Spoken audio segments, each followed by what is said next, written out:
My name is Rosalind Davis and I'm the curator at Collyer Bristow Gallery, and I've been there since 2016. And we thought it would be a good chance to have a look back at the last 4 years and some of the achievements at the gallery during this particular time whilst the gallery is closed. The most impactful shows is hard to narrow that down because they're all impactful in their different ways. We also have a graduate show which has a different kind of impact, I think, as well, for the people involved in that, being solely a new graduate show. But Laws of Freedom was very impactful because of its political resonance and relevance, because it's dealing with things like Brexit and Trump and America, and also civil rights and LGBTQ rights, and so on. And it was also, as a result, an extended show. So it was extended from 4 to 6 months because there were also lots of events going on at the firm that were talking about these sort of different changes in the law. So it was really super relevant. It also was a show that I got to exhibit the work of Peter Kennard. He's one of the most important political photographers of the last, 70 years. And he was actually on my sketchpad when I was a student at the Royal College of Art, and I got to work with him. So that was an art hero. And I've luckily been able to work with a lot of art heroes as well as new graduates. So that was really exciting. And I think Me, Myself and I, which was closed during lockdown, was a different kind of impactfulness because the nature of the show resonated in different ways because of lockdown. And Me, Myself and I was very much about identity and family and childhood and community.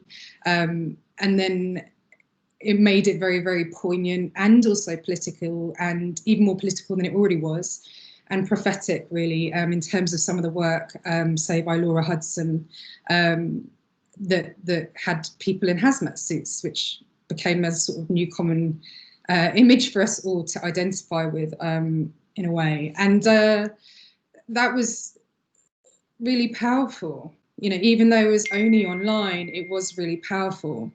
So those are some of the sort of really impactful ones. I mean, yeah, Strange Lands was a show that I wrote a poem for, and it also reflected quite a lot of social and political unrest and confusion about the world, really. So, yeah, I mean, all of them in different ways for me, and the audiences, obviously, and the artists involved. There was lots of different impacts. The first show I did, we sold a lot of work at that show, which was really impactful.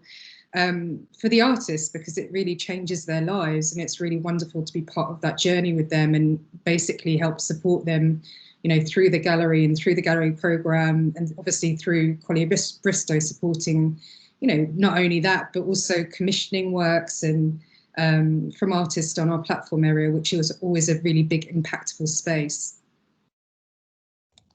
I sort of feel a lot of pride for all of the shows, though, in terms of I am so proud of the artists and what they achieve and how it all comes together with every show, even though you're sort of a little bit nervous that it might not work out. So that's sort of always a proud moment.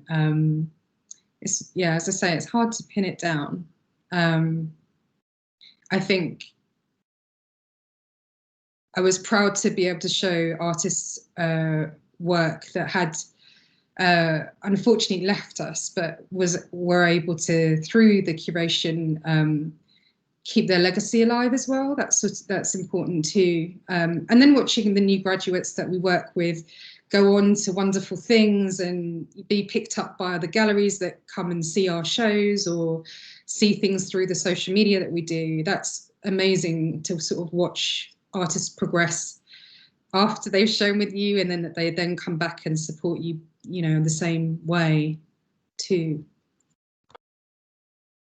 Some of the biggest challenges that you face as a curator working in a gallery, in a law firm, is just working out what the sensibilities are, what the motivations in terms of the shows are, and bringing some of those themes together. Being aware of the audience as well, and the fact that you are placing work in a public space, but also semi-private spaces within meeting rooms, and you don't want people looking at something sort of awfully offensive. So you're sort of thinking about that, but at the same time, what's really wonderful about the firm is that they also want it to be cutting edge and challenging art as well. And so there's a real mix of getting that blend right. And also to challenge sort of thoughts about art and what's being presented, I think, as well. Sometimes things have been pushed in terms of being provocative in terms of thinking. And there's a few examples of that. We had a piece by an artist called Megan McClatchy she had painted all these little paintings of the Kardashians, which, you know, sort of from a distance was quite provocative, as you can imagine, if you've ever heard of the Kardashians. But the whole point of it was that the conversations around what that meant to the viewer, to the artist, to the sort of wider politics of what it is that the body is being used for in this context. And it was during the Rules of Freedom show, so it was how far have we come, yet is this progress to be sort of exposing yourself and your body, and feminism and femininity was wrapped up in it. And it was something that one of the lawyers was really initially worried about. And we had a whole conversation about it, and it became actually somewhere where she would take female clients to talk about this exact complicated, thorny, interesting subject. And so also it's about some of those challenges are about communication and explaining the ideas to the lawyers so they can explain them to the clients. So that's also really interesting. And with our graduate shows, that is also had a few provocative moments. And of course, no one's going to love everything. And that's the whole point. Art is objective and subjective, and no one's going to like everything. And I think what was really exciting about the firm is that it's not about just being tasteful, and it's not about being conservative. And that really sums up some of the values of the creativity, individuality, and collaboration. So, you know, those are challenging, but it's sort of within the vein of what the firm and what we were trying to do together with the gallery melded very wonderfully. And again, sort of having the support of the firm in the face of a couple of people being offended by something.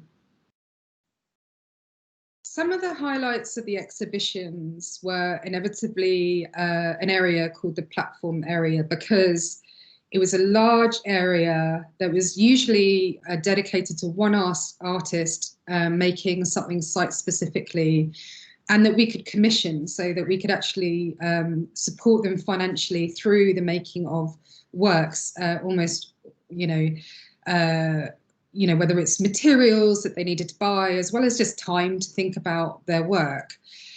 And also challenging area, just because you commission somebody and you also don't want to be controlling what they do. You're commissioning them because you have seen enough of their work to know that they're going to deliver something amazing. So there's been some really wonderful pieces on the platform. They've all been wonderful and really ambitious, really taking into account the space. The first platform was Justin Hibbs, who did lots of stuff with illusion and mirrors. Another one was in Telling Tales, which was working with a new graduate from an MA. So Justin was more established, and then you're working with a new graduate. And you're also encouraging them to have faith in their abilities, really. And that's a really wonderful thing for the artist as well, to feel supported. So we had an amazing graduate exhibition on there with our exceptional, which was Graham Murto, who brought in these massive palm trees and concrete, and it was really powerful. Another just quick favourite was two artists that work together in a way. Usually, as I said, there's one artist on the platform, but in Reassemble, Hermione Allsop and Kate Terry both had installations. Kate Terry did this incredible thread installation that went sort of high up and wound into the gallery space.